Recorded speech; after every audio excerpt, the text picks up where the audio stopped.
advantage of that. Yeah, and he was just checking that out as well. So we saw the little bobble there on your red lap. When it's this close, right, that's all the difference that it makes.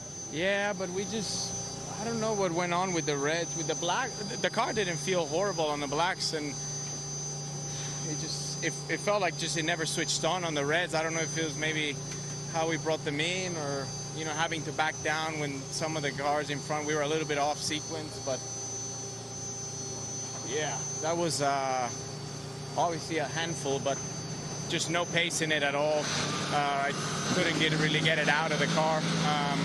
There was not much more I could have done. It would have been spinning. So yeah, it's a bummer, because I thought we were, I thought we had a chance for at least a fast 6 and for the pole, but we just couldn't get the car to switch on the reds.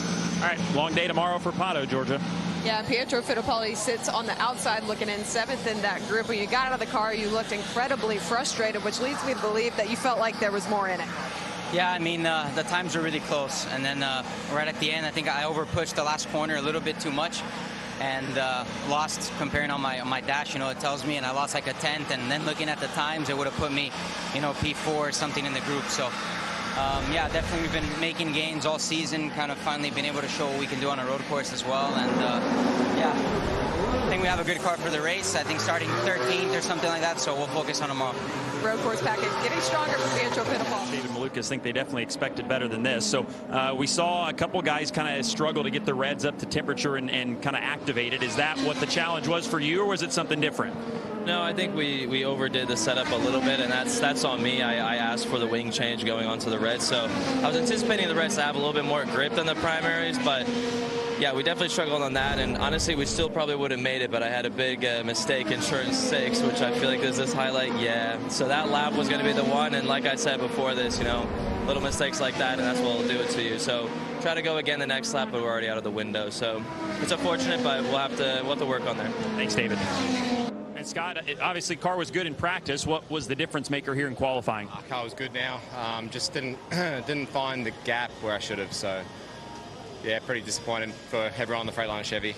Car's quick. Just yeah, you just can't afford to just be, even if a car's a second in front of you, it disturbs it enough to slow it down. So yeah, oh man, I'm bummed with that, because we have a car good enough for pole, but we'll just have to do it the hard way. What have the reds been like, or what were they like for you there as far as when they came in? Does it take a lap or two longer than maybe everybody thought they would? It's pretty normal to every other track.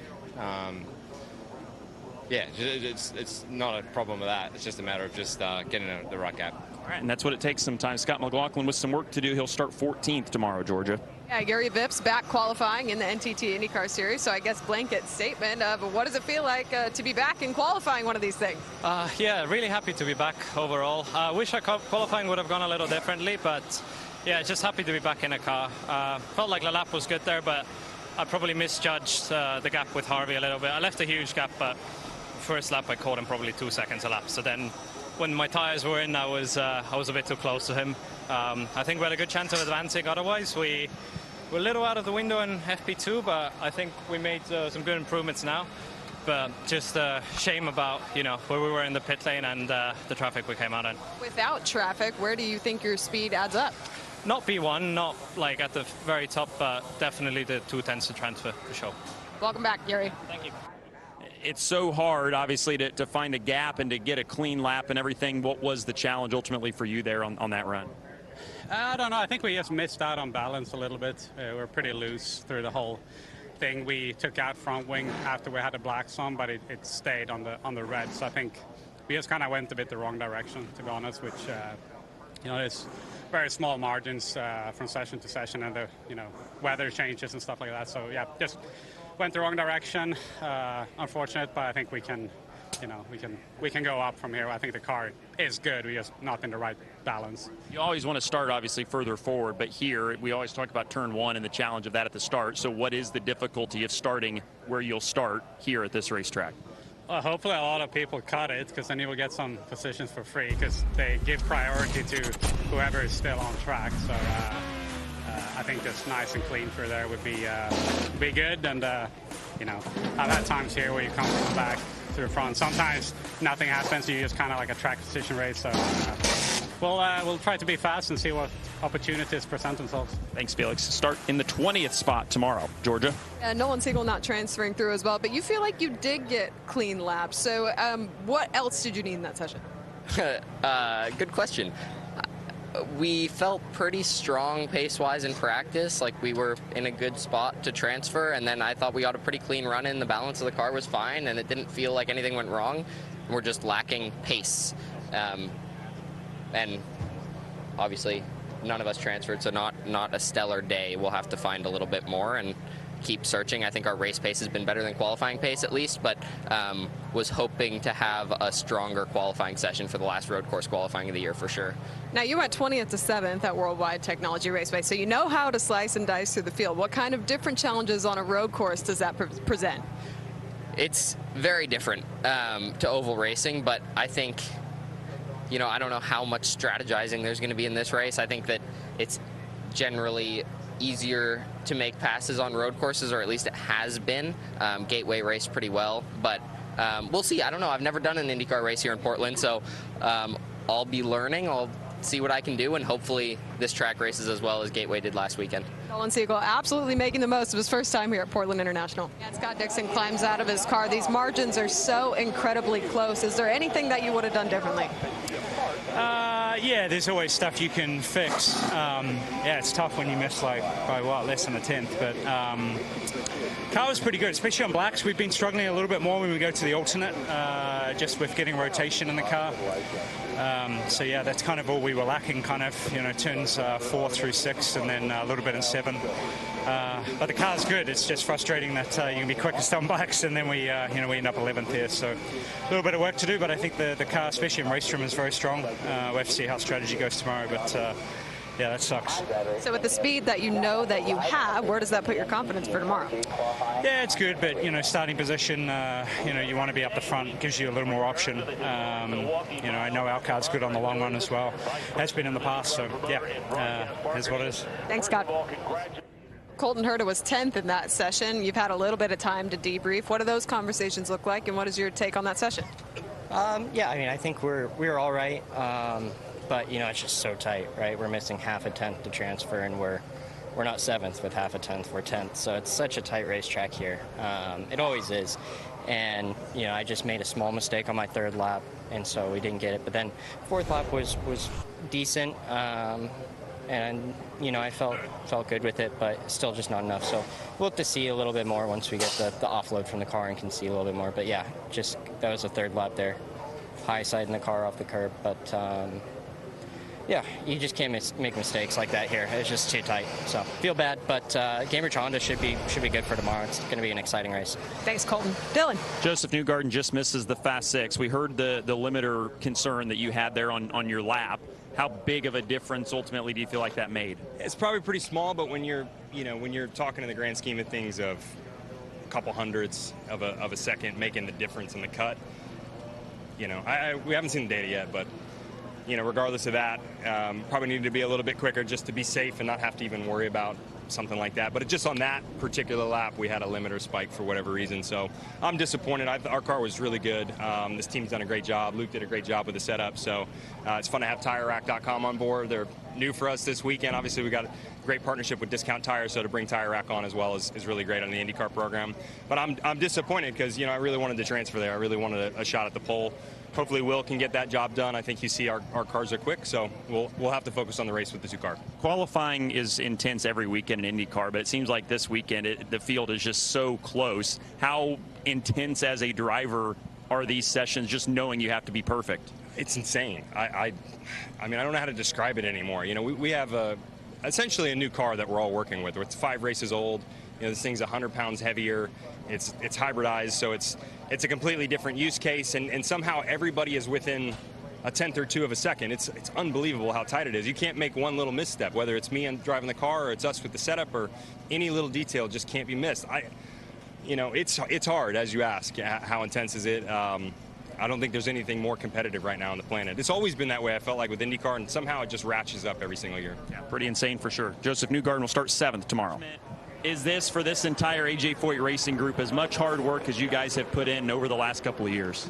Man, I think it's no secret how hard we've been working this year, how hard I've been working, Larry, you know, our entire staff. I mean, my first career pole in an IndyCar, and I'm not known for being the best qualifier. And today, you know, we just felt it. We unrolled off the trailer amazing. I mean, it's been a year of hard work and progression, and we've showed some real speed at certain times, and it feels great to put it together, man. Oh my God! So I can't thank this entire team enough. Sexton Properties, Phoenix Investors, everybody that's involved, Chevrolet. I mean, we brought it. You guys did, and you obviously have been so strong on the ovals the last couple of years, but on a personal level, to get this first career pole on a road course, what's the significance of that to you? I mean, everything. I mean, hell, I got some more bargaining power for next year. I mean, I love it. I mean, what Larry and I have been building here at this team, I mean, I'm so proud of him, so proud of what we've accomplished, and I just can't wait to the future. And I think this is just a glimpse of what we've got. And, dude, this is the last road course of the year, and trust me, I want to get on that podium so bad and stand on that top step. And, yeah, road course would be a way to make it happen. Congratulations. Thank you. Santino Ferrucci and AJ Foyt Racing on the pole at Portland. Ferrucci's out. Nice job,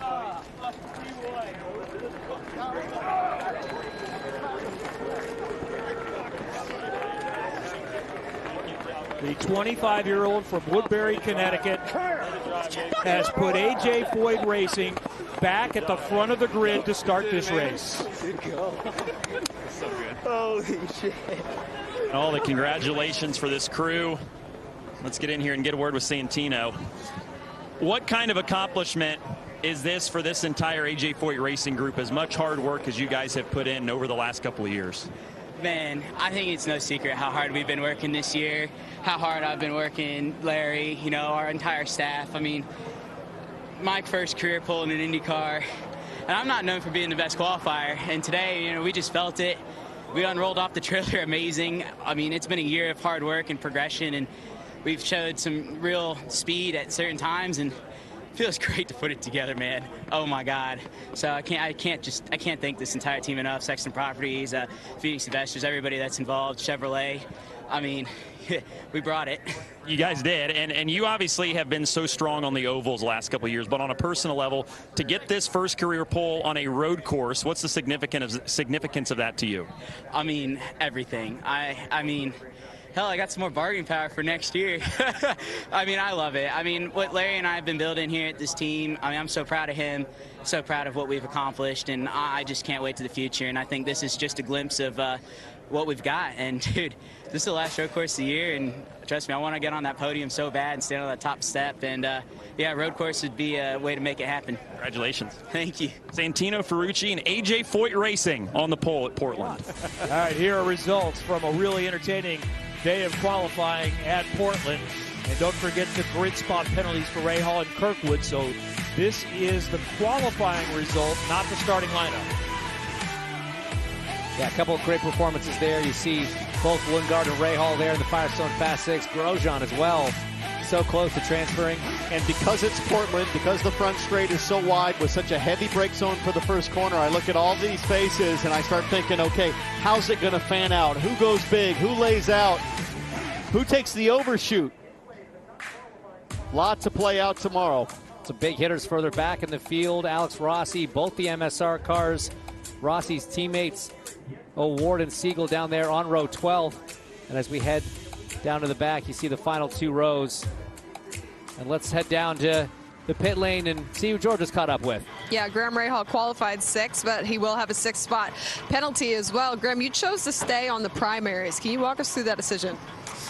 I was a wrong one this year, but, you know, hindsight's 2020. Last year it worked well for us. I think the tire dag, the Reds had more dag last year, and, you know, it worked. But yeah, I mean, even on the first, in round one for both rounds, we had the fastest of everybody on blacks. And so we kind of thought, well, if we rerun these, you know, we or put a new set on, we might have a little more pace. But ultimately, the second set of new blacks just really struggled with the rear of the car, got very, very loose, and, you know, and it cost us a couple of tenths. But you know, ultimately, I had 58.2. You know, we weren't going to do anywhere near that on black. So hindsight, as I said, 2020. We got a good Hendrickson car. We do have a penalty. We've had a lot of penalties this year. We've had a lot of failures this year. A lot of frustration with that. But you know, it is what it is. We'll just try to go forward tomorrow. Thanks, Graham. Dylan. Will Power will fill out the front row. He'll start second tomorrow. So we were just chatting. Obviously, there is an alliance with Team Penske and AJ Foyt Racing, so we don't know exactly what's in Santino's car, but you said that was a pretty darn good lap. So how good was your lap in comparison to what ultimately got the pole? Well, I made one mistake on it in turn 12. I dropped the wheel off, which lost me maybe a bit over a tenth. So, yeah, his lap was very, very good. Yeah, he did a great job. And I was stoked to get through the fast six. I really wanted pole because it helps so much not to get caught up in that first corner. But it's great to be on the front row with somewhat a teammate. You know, obviously, Santino, we share information and so on, so we can talk about the start. Yeah, I mean, ultimately, he's got to keep finishing ahead of Palou. He's right there. Obviously, I can be more aggressive than he can on the start. You know, I have a lot to lose, but I have less to lose than he does. So, you know, we'll just focus on trying to win the race. All right, offense for Will Power tomorrow. He'll start second. Championship is